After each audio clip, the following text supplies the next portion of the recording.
When really I expect you all tuned in, hoping for me to be laughing my ass off over Valentina Shevchenko not losing a close decision, but losing a split draw. Oh, taste that in your mouth. I didn't see the fight, I just read the result, and I was like, mwah, perfect. Couldn't ask for more. From a purely internet troll standpoint, from a person who watches mixed martial arts and tries to understand fights and things, I watched this and I thought Valentina won it.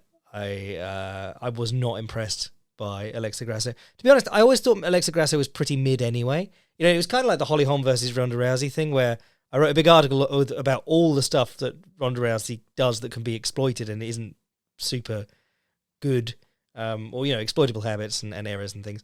And I was like, but I don't think Holly Holm's the person to pull this off. She's pretty mid. But of course, mid didn't exist at the time, so I invented the phrase for that article. And Alexa Grasso, it was the same thing. I had not been super impressed with her up to that title fight, the first one.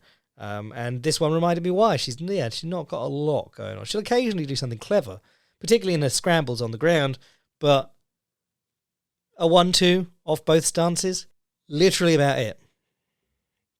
And I think, I'm going to talk about the fight in terms of flow because am I watching this more than once to watch each round and break it down and give you a score.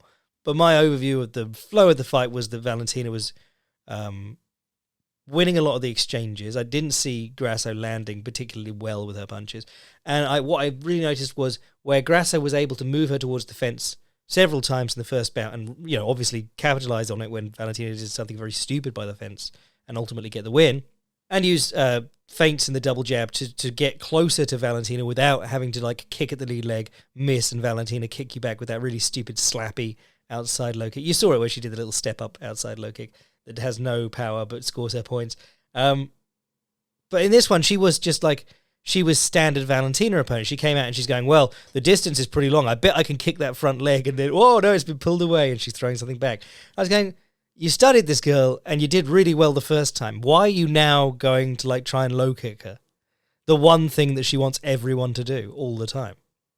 So that was a bit annoying. But then also when she did start trying to double jab and move Valentina towards the fence, I thought Valentina did a very good job of ducking in on the chest or hips whenever she was nearing the fence. She had a little bit more cage awareness this time. She didn't do any really stupid spins, which for someone who I think is not super adaptable as a fighter and sort of relies on the same sort of bullshit point scoring stuff from her kickboxing days, I thought that was a good read or a good change.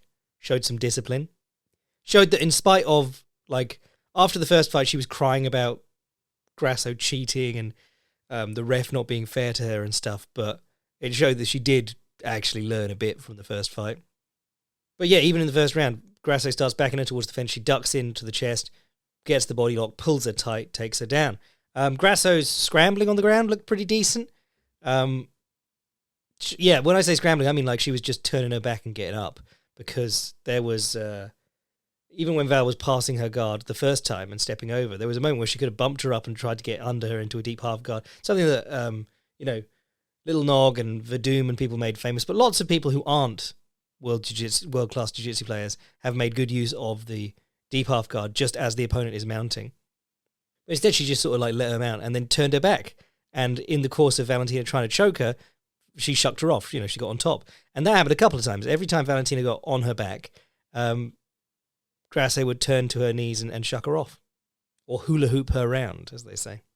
There was a really nice one in round 2, I think, where Val took her down, got the crossface and the underhook from half guard, and started knee cutting through, which is a horrible position because you are basically, there's an assured pass basically.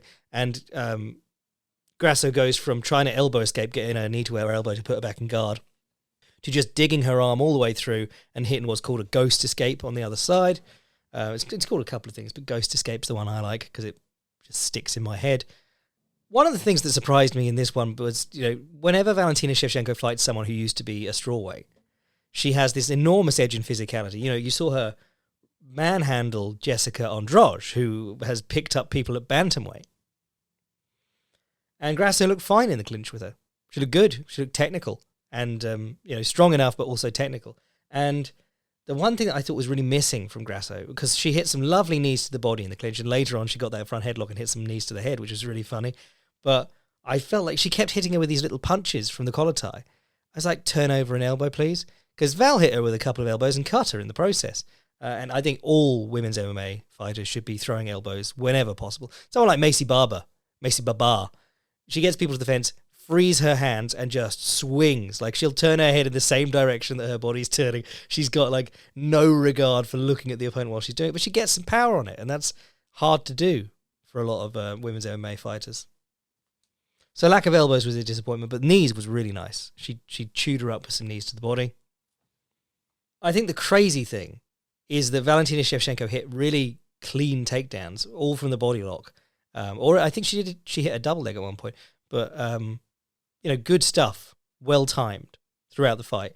Round 5, what turned out to be a clutch round for her, just grabs the head and tries to do a fucking head and arm throw. And this is not just a move that costs people a lot in women's MMA, because there are people who can do it pretty well. There's a lot of judoka in women's MMA who actually can land at a good scarf hold and not lose you. But it's a move that Valentina Shevchenko has given up her own back numerous times. She did it against Holly Holm. I think she did it against Nunes. She did it against Tyler Santos, obviously. And she did, I think she did it in the first one against Grasso to less disastrous results. But before that big missed back kick. But she does it a lot. She botches it a lot. And you're like, why? When your style is so low risk, low reward, but getting you ahead, why do you then go for a 5-point throw with like 50-60% chance of failing in the last round, so where you end up on the fucking bottom with her on your back? Crazy, eh? But was it a 10-8 round for Alexa Grasso? I don't think so. With that being said, I think one of the things that this has brought up is that there should be more 10-8s generally, because it's the only way that a judge can differentiate between like a round where almost nothing happened but he had to pick a winner. Because they don't score 10-10s ever. There have been plenty of rounds that could easily be scored 10-10s. They go, I'll just pick someone. But anything between that and like beating someone half to death is a 10-9. And then you have to beat someone half to get death to get a 10-8. It's crazy. Like, we should be encouraging people to use more 10-8s. And when they do, people get upset. However, this was a weird one. Very, very funny reactions online. I joked about it because, whenever Valentina loses, I'm full troll mode on Twitter. But they called a meeting for the NSAC or whatever, the Nevada State Commission. Or even more hilarious, this was in Nevada. This was in Vegas. I thought because of all the advertising, it was in Mexico. And then Valentina, after the fight, blamed racial bias towards the Mexican fighter for her losing. And then it turned out it was in Vegas, where she lives like half her life. That girl is the sorest loser on earth, and I think that makes it even better. But yes, after that, they called this emergency meeting, and they're going to have a talk about the 10-8s, blah, blah, blah. I said, special treatment for Val again. Which was me being a dick, because I found it funny. But also, like, then people clap back at me like, this needs to change, this is important, blah, blah, blah. It's like, no, it never will. If you've seen any number of fights in boxing or MMA or kickboxing, well, I mean, kickboxing, it doesn't even matter, but boxing or MMA, no one will ever face comeuppance for being a bad judge or ref. It has never happened. I can't recall in the history of boxing or MMA someone getting actual lasting repercussions from being either obviously corrupt or obviously incompetent. It's the perfect job. You could go and, I mean, provided you don't have like a massive money trail, you can go and just influence the result of a fight, and the commission will go, that's just incompetence. And then people go, well, if they're incompetent, would you fire them? And they say, no, we'll have them watch the VHS tape on judging a round again. When Russell Mora let that guy, Abdamares, hit Agbeko in the dick 40 times and then counted a knockdown off one crotch shot. People pilloried him. Everyone was like, get that guy out of the sport. I think it was Keith Kaiser was the Nevada commissioner at the time. Keith Kaiser was like, we're going to keep him out of the limelight for a while. He didn't ref main events for like 2 months. And now he's back. He's been back for years. He's doing main events again. Adelaide Bird. That drama went on For months, people were talking about it. Adelaide Bird is now a byword for corruption fuckery in boxing. She's done like 20 UFC fights this year. And it's not helped by the fact that most athletic commissions are run in the way that the commissioner comes in and they're normally just appointed by the governor. So it's just a mate of the governor. There's nothing in place to make this like a proper system. But anyway, so people were like, no, you pay attention, Jack. This is important. We need to get this. We need to nail this Bell guy to the wall and sort out these 10-8s. And the other two judges turned up and Mike Bell didn't. Like in the article about it afterwards, it was like he didn't turn up. He had a scheduling conflict. It's kind of like maybe he didn't. Maybe they invited the other two judges in to tell them that they scored the fight incorrectly and Mike Bell was right. But what else was on this card? Co-main event was Jack Della Maddalena versus Kevin Holland. A lot of people felt disappointed by this. The crowd were booing this a lot. I quite enjoyed it.